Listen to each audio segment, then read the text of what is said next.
Hi, I'm Tony. I'm an author, presenter at Sky Sports, and years ago I went to the jungle and got ill. Very ill. So this is my podcast adventure to find more energy. It's packed with biohacking, science, health tech, supplements, and some of the most well-known experts on the planet. This is something I spent 4 months of my life doing with electrodes glued to my head so that you can do a lifetime worth of meditation. Decide what you don't give a fuck about, which is something you don't care about. Some of it gets quite out there. I had some stem cells sent up to my house that I had stored, and then I injected myself with mannitol. And we even hack hangovers. Alcohol is poisonous. So is water and oxygen in the wrong dosage. So that's my podcast, Zestology. Live life with energy, vitality, and motivation. This is Zestology, and happy 2021. I'm Tony Wrighton. I'm down by the river in West London and recording this podcast to welcome you into a new year.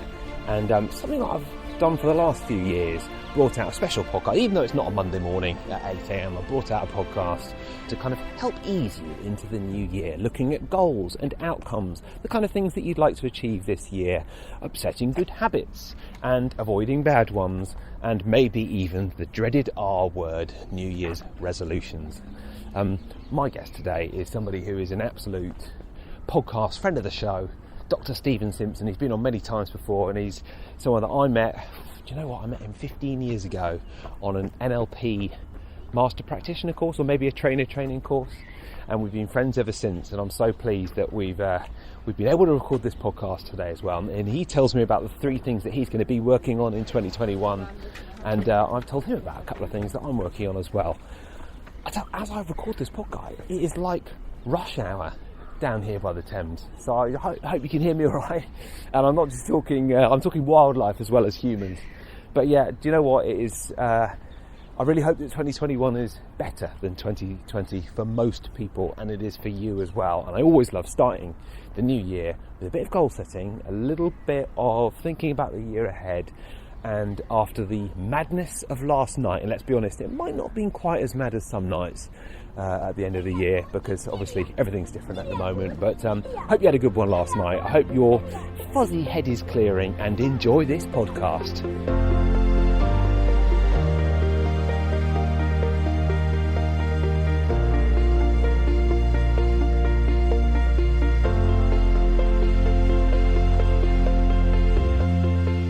What are you hoping for the year ahead? I always like asking you this question. I remember we recorded a podcast a couple of years ago, and you said, Tony, I have is it complete blank canvas? I've written nothing down. I've got no idea of what I want. I don't plan anything in advance these days, and I just let the universe provide what it does, and let's see what happens. Are you still like that at the start of 2021? I'm largely like that, although I've made a few little changes for this year. And you're absolutely right. I do remember that show. And the reason why I ditched the goals, because I think you and I have both been driven by goals, is that if I set myself 10 goals, 7 or 8 of them would materialize, which was great. So, I mean, it did work. But the thing that really struck me is I also made a list at the end of the year of all the best things that had happened to me, and none of them were on my goal list. Yeah, so I thought, that's very relevant. Yeah. Yeah. Anyway, this year, I've decided that every day I'm going to allocate a certain amount of time to 3 things. And they are my mind, my body, and my soul. Lovely. Okay. So what does that, can you go into a little bit more detail? What does that involve? Is that like, are you going to have a checklist? Are you going to, is there a specific thing that you're going to do for your mind each day? How are you going to keep yourself on track? Have you thought about any of these things, or is it kind of a little bit more generalized? Well, it is general. It is more general, but I've been thinking about all of these things for a number of years now, at least 13 years since I've, stopped practicing traditional medicine and gone into mind coaching. So as far as the mind, and in fact, I use this all the time with my clients. Some of them have been with me for years. And so we'll start our meetings or our calls, and I'll say, okay, let's tick the boxes. How are you today in terms of your mind, your body, and your soul? I'll ask all my clients that. Because I know then that our discussion over the next 30 minutes, we're going to touch those three areas. And this is just to make sure that we don't leave anything important out. Because whilst people can be very successful, if they've only got two of those out of the three, there is no doubt that 3 out of 3 is going to make life a lot easier, a lot more successful, with a lot less stress. Yeah, and are you someone who, when you start at a new year, you kind of have a calendar and you mark it down every day? I think I told you that at the start of last year, my other half, Faith, and I, we set up a WhatsApp group, and every time we meditate, we post in that group how many minutes we've done a day, and we're still doing it 12 months on, because it kind of keeps us honest. And it's quite a nice way of seeing how much you've meditated over the month. If I haven't meditated for a few days, there's someone kind of keeping me on track, if you see what I mean.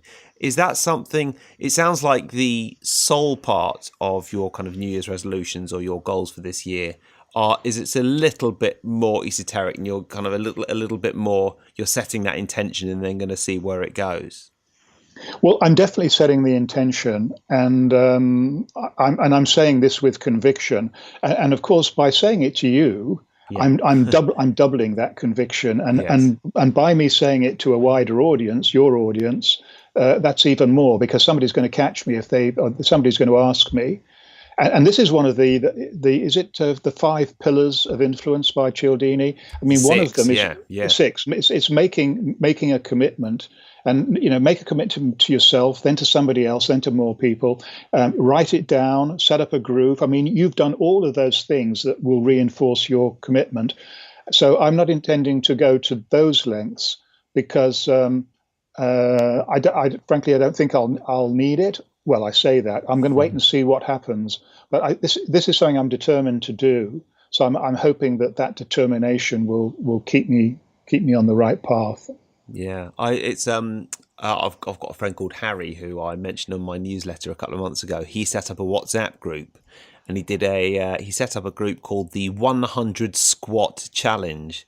And basically everyone who joined the group had to do 100 squats a day for a month or something. And they all posted in the group when they'd done it that day. And of course they all did it because if they didn't, they couldn't post in the group and someone would know. It's quite a nice idea, isn't it? It's a very effective idea, and it can be, that kind of commitment reinforcer can be used in any walk of life. I mean, it's like when people are giving up addictions. That's a well-trodden path, well-trodden approach. Have you got?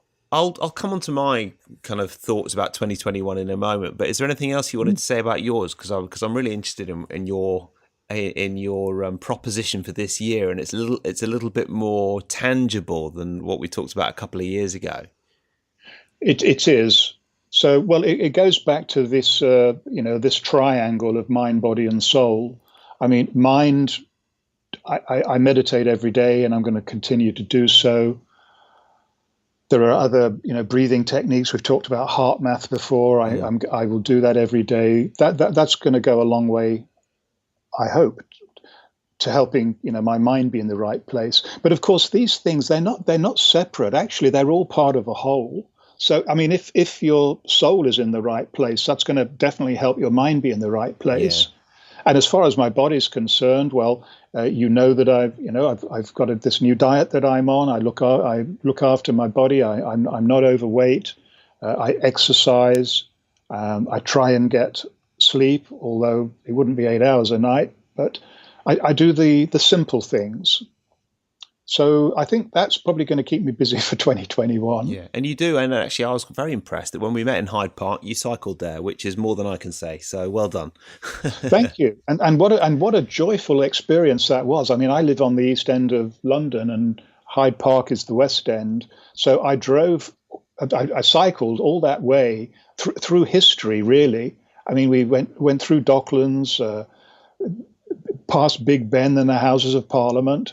I went up to see the Queen and cycled round her little house up there, and then I carried on further to Hyde Park, and then we met and had a nice coffee, didn't we? And a wonderful chat. Yeah, we did. No, absolutely, and that's. I mean, I've certainly noticed that working out is one of the most reliable uplifters of my mood of anything I can do. And I've really, something I've been enjoying a lot recently is kind of diving into a bit of the research about why that is. And there's so much compelling research. Having read this book by Dr. Dale Bredesen that I was telling you about on Saturday, actually, the guy who wrote the book called The End of Alzheimer's, and all the different research that he says about mood. And he actually he says that despite all the research and the many billions of pounds that have gone into kind of pharmaceuticals, drugs, and interventions in terms of Alzheimer's and other kind of dementia-related illnesses, there is nothing which the science proves is as good for stopping and reversing cognitive decline than exercise. It's amazing, isn't it? It is amazing, and it doesn't surprise me. We've got to look after our bodies. As I said, you can't, spend all your time getting incredibly mindful about stuff, but neglecting your body. Your body's part of this equation. Yeah. And not only that, when you exercise, the chemicals that are created in the brain. I mean, what better link is demonstrated between the body and the brain and the mind than, you exercise, you're working out your body, and literally the way that your mind looks, if it was to be scanned, is changed after a workout for the better. And obviously that's the non-scientific way of describing it, but that's exactly what's going on. So it really does make a difference to me. Meditating and working out was a big one for me in 2020, and it will continue to be. But also this concept of thinking as bandwidth, and how because all thought requires a certain amount of bandwidth. And I've got this theory that we all have less bandwidth than ever before. And that is why people are so stressed. I mean, the amount of incidences that you see, the amount of road rage out there at the moment, the amount of instances of kind of low-level aggression that you see on the tube or on the street or whatever it might be, I think that's all because we've got less bandwidth than ever before. We wake up first thing in the morning, we check our phones. We're surrounded by screens all day. We never have a moment's peace and quiet. We go to the toilet and we take our phones with us. And there's never the space just to think. And I think that I really want to protect my bandwidth by doing the most important work of the day first in the day, cutting down on the amount of news that I read, and also continuing something which I started a month or two ago, which is leaving the phone out of the bedroom. I mean, really, it sounds so small, but almost everybody takes their phone to bed with them, that most people check their phone first thing in the morning. And I must say that my brain is so much clearer when I wake up in the morning, and I haven't done that. Yes, Tony, and we've talked about this before, haven't we? And we even made some videos. And this discussion is definitely what Carl Jung would have called a synchronicity, because about a week or two ago, I post a video on YouTube every week, and about last week or maybe the week before, it was exactly on this subject. And I even threw a little bit of physics in. Now, physics is not my strong suit by a long way, but I talked about the electromagnetic spectrum, and I talked about bandwidth. Now, my take on this is slightly different from yours, and I'm not saying it's right and you're wrong. I have a feeling we're both right. Yeah. But I don't think that our bandwidth has got narrower. The problem is that we flooded whatever bandwidth we have with all of this stuff that you're talking about. Yeah. I mean, I would think that if you take your phone into the toilet, that's probably using about all the bandwidth you've got. So, honestly, most people do. Most people, if they go for a poo, I've got to spell it out here. You're reading your phone at the same time. Well, I admire your honesty. I can honestly say that I don't do that. But I'm sure I did something sometimes. Equally inappropriate. Yeah, but I tell you what's interesting about leaving the phone, because I've had to make a few tweaks to make that work, because I used to use the phone as an alarm, a torch in the middle of the night if I needed a torch, which I don't always, and to check the time as well. And I would use it sometimes as a Kindle as well. So I had to make sure that I've got a book that I want to read before bed in the bedroom, and that I've got a little alarm clock, a very basic alarm clock here as well.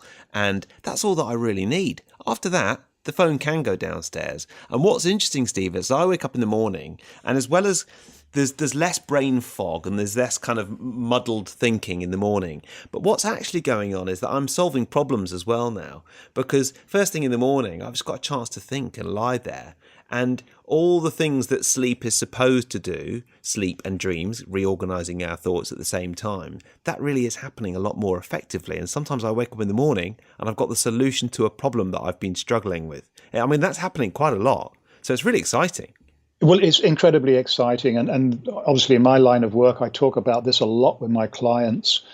And my view, which is a controversial view, is that all of us on this planet are equally intelligent or have the potential to be equally intelligent. And because we have these powerful brains, and particularly now I'm talking about the power of the unconscious mind, which most people totally ignore. And it comes back to this bandwidth. When we can get rid of some of this noise and open up our bandwidth, what our conscious mind can then do is connect to this immense power of the unconscious mind, because that is where infinite intelligence or genius or just higher performance, that's where it all comes from. And that's why, you have these, when you've emptied your mind, you have these great ideas, and so many other people report the same thing. Yeah. It's actually very exciting when you start to tap into that as well. But it does take such a lot of discipline, and it's so hard with, the phone is addictive. We all know that. And most of us have seen The Social Dilemma as well. We know how addictive it is, and it's hard to keep that going on a consistent basis. But I'm getting there, definitely.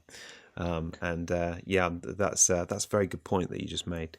Yeah, well, the rewards that you're going to get from this will increase your commitment. So yes, we've become addicted to these things. Literally, some people are addicted to their mobile devices and things, and so you could say, well, it's going to be really, really difficult to break this habit. Well, first of all, you have to make a start. You have to take the first step. You don't need to be 100% perfect, but even if you can just cut off your social media time for parts of the day, you're giving yourself a chance to commit to perhaps what I might have called soul, the thing that's inside you, or all this higher power that you can reach out to, whatever that might be. Interrupting today's Zestology to talk about immunity for one moment. There's never a bad time to boost your immune system, but let's be honest, at the moment, times are pretty tough, aren't they? Life is a bit meh, and we do need to boost our immune system. I don't need to tell you how important a strong immune system is right now, given the global health crisis that's going on. And probiotics, for me, are a key part of the puzzle. It's probably the first supplement that I ever took. Before I was into all this stuff, I started taking probiotics. And over the course of about 2 weeks, I noticed an enormous difference. And now I take P3OM probiotics, which is today's Zestology podcast partner. They improve your digestion, that's good, and help you absorb more nutrients. But they also help ensure your digestive tract and immune system are working the way that they should be, staying strong and healthy.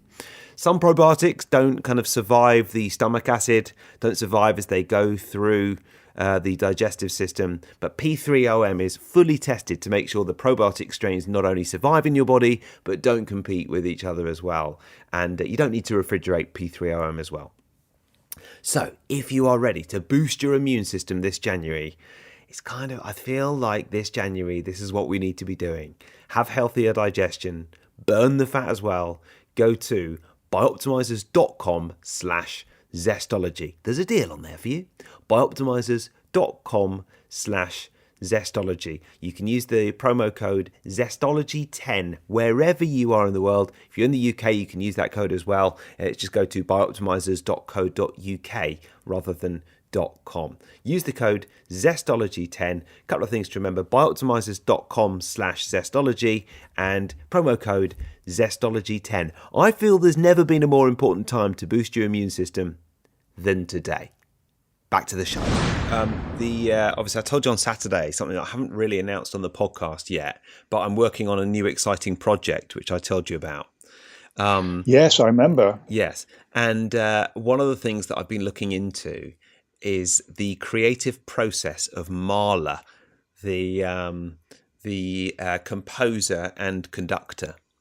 And what Mahler used to do was he used to compose nearly all of his great works. He went to this kind of forest, and he would go there for 3 months over the summer in Austria, and he would go there with his wife, and he would wake up at about 6 o'clock in the morning. And when he was composing, he didn't want to see anybody in the morning before he started composing. He would leave the house and he would walk to this little, what he called a composing cabin in the woods. and he had a cook because he was quite well known. I think he had a bit of extra money compared to some people. And he would order the cook to leave the breakfast on a bench outside his composing cabin, so he wouldn't see anyone. He would have his coffee and his breakfast outside outside his composing cabin, and then he would leave the door open as the kind of dappled sunlight came in through the door, and he would compose all morning in the woods. And then about lunchtime, he would go and say hello to his wife and go for a swim and go for long walks with her and stuff like that in the afternoon. And I thought, when I've been reading about him, I thought, how interesting that he kind of obviously had a very clear head early in the morning. He was very connected to nature at the same time. And he was using up very little of his bandwidth on anything else apart from the thing he knew he needed that bandwidth for.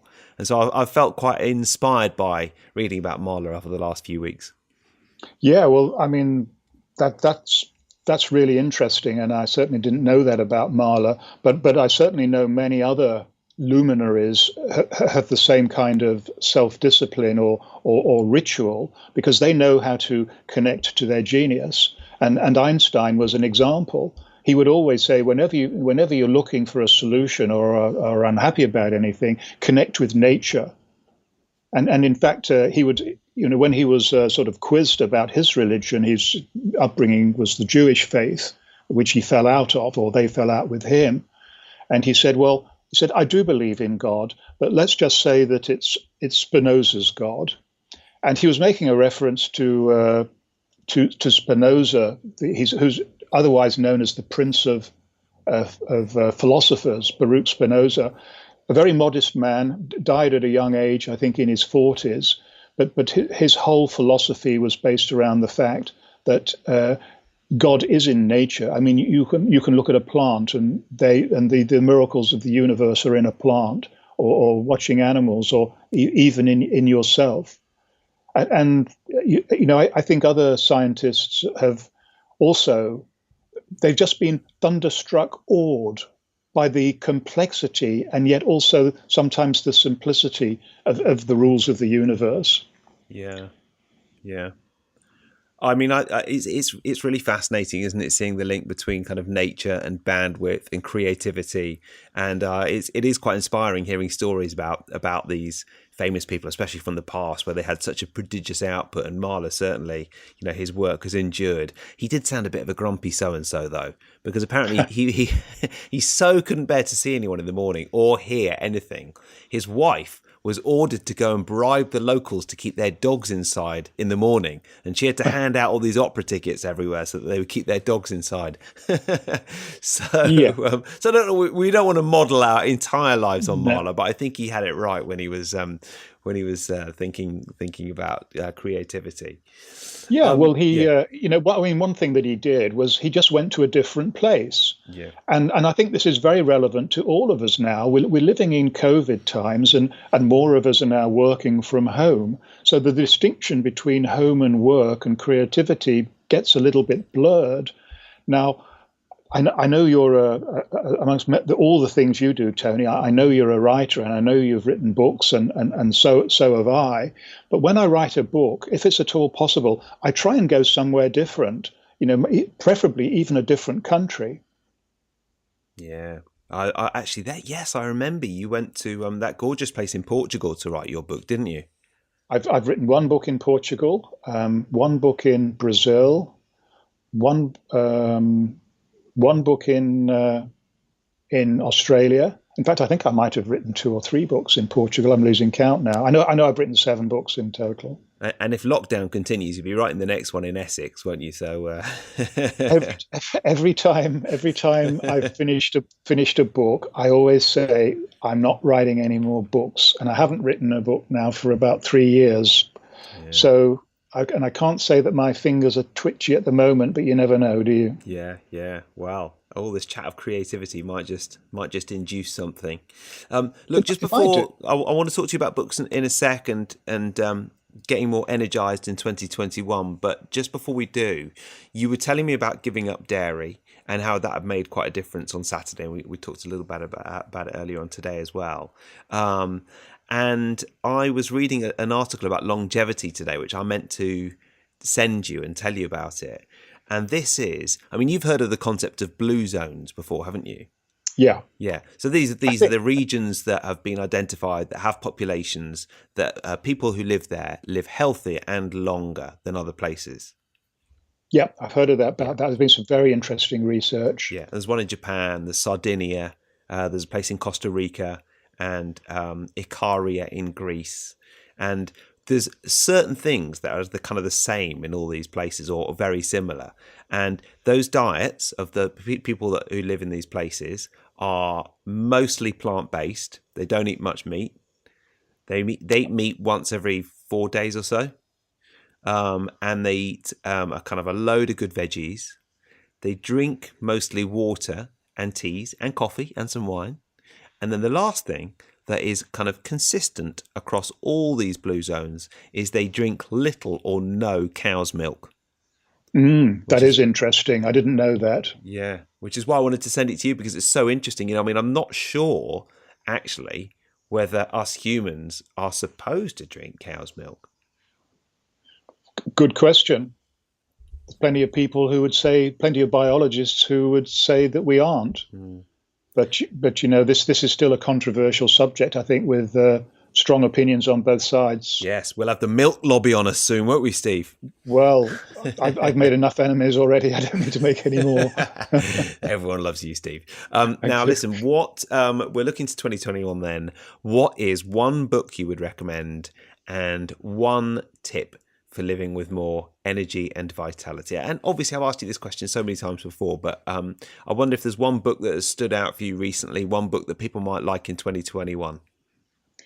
Well, there is a book that I've read in the last month. In fact, I've read it twice and flipped through more. And it's going to be, again, a controversial choice for people to think about. The book is called The Power of Kabbalah. Yes, I have heard of Kabbalah because Madonna's into it. She is, big time. Yeah. Why is this book, because you mentioned this to me on Saturday as well, why has this resonated with you so much? It's resonated with me for a number of reasons, but as I mentioned, I've been interested, I've worked in mind coaching for 13 years and always been interested in the power of the mind. And I've done a lot of research in different areas. And found some really good stuff, and I've come up with some of my own little variations of things. And the book of Kabbalah, it puts all of those things that I've learned into one relatively small bucket, and says it a lot better than I could say it. There seem to be some universal truths here that resonate with me, and I can. And I think it makes for an easier, less stressful life. It's all very much about the mind and the soul. I'm not sure that Kabbalah says much about the body. Maybe it does. I'm only a new student here, but I've found it's helped me a lot. Let's put it like that. That's great, yeah. And I know that you are pretty good at mitigating the stress in your life anyway. You're one of the best people I know at it, actually. And you don't take your phone to the loo as well. So, I mean, you're all doing pretty well already, but that sounds like you're getting even better. Well, what about the one tip then? What is one tip for 2021 for people to think about? One tip. Yeah. I think we are all too critical of ourselves. We say things to ourselves that we would never, ever say to anybody else. Never dream of saying. So why do we beat ourselves up so much? So I'd say to anybody, stop beating yourself up. You're a human being, which means you are not perfect. Every single other human being on this planet is making stupid mistakes. So you're just one of the 8 billion. Give yourself a break. Smile, even. Yeah, definitely. Steve, it's really good. It was so good to see you on Saturday, and absolutely brilliant to talk to you today as well on Skype and record this for Zestology. I know you've got this coaching program that is doing really well at the moment. If people are interested in getting involved in 2021, what should they do? Well, I've got a couple of websites. I'll give you one of them, which is the easiest to find, because I've only just started it. It's called the Zen Doctor, thezendoctor.co.uk. And if there's a coaching page there, and it will talk about the 28-day program. And it's the great news is that it's an online program, and it involves having a number of 30-minute calls with me during the 28 days, and the results so far have been really, really good, and I'm glad to say that my first two clients have just graduated from it, and they put a brilliant review on Google of how they got on.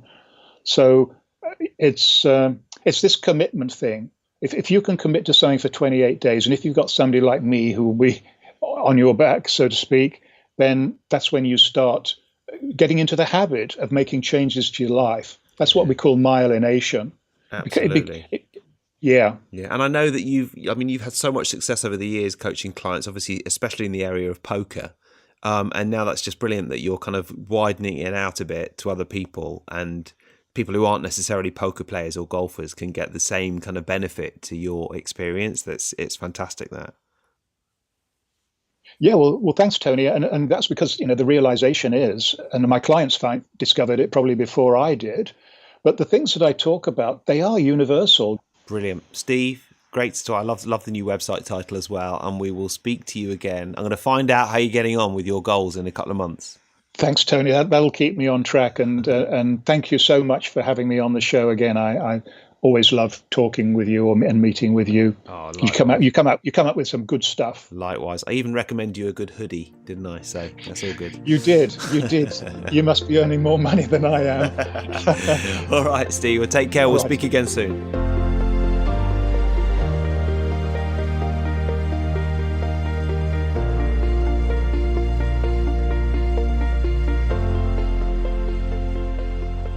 Thanks to Dr. Steve. Thank you for listening to Zestology. And let me know what you think. Let me know what your goals are for 2021. I am tempted, actually, to act on what Dr. Steve and I said and have some kind of WhatsApp group where we all keep each other accountable with our meditation each day, or with something every day. I don't know. I'll have a think about it. Certainly when you post in a group every day on something that you want to achieve, it keeps you honest. And in terms of habits, if you are accountable and you make your intended habit public, then it seems to work a lot better. So I'll have a think about that. I don't want more admin in my life, though, that's for certain. Maybe it wouldn't be that much admin. I'll have a think. Look, thanks for listening to this first Zestology of 2021. I will be back very soon. So until then, have a good one. And remember, if you want to sign up for the 3 Zesty Things newsletter, all the stuff, or a lot of the stuff that you hear in the podcast in advance, you can head to tonywrighton.com and just sign up. There's a form at the bottom of the page or on the little menu on the left. Right, have a good one. Enjoy the first few days of the new year, and I will see you and speak to you next week.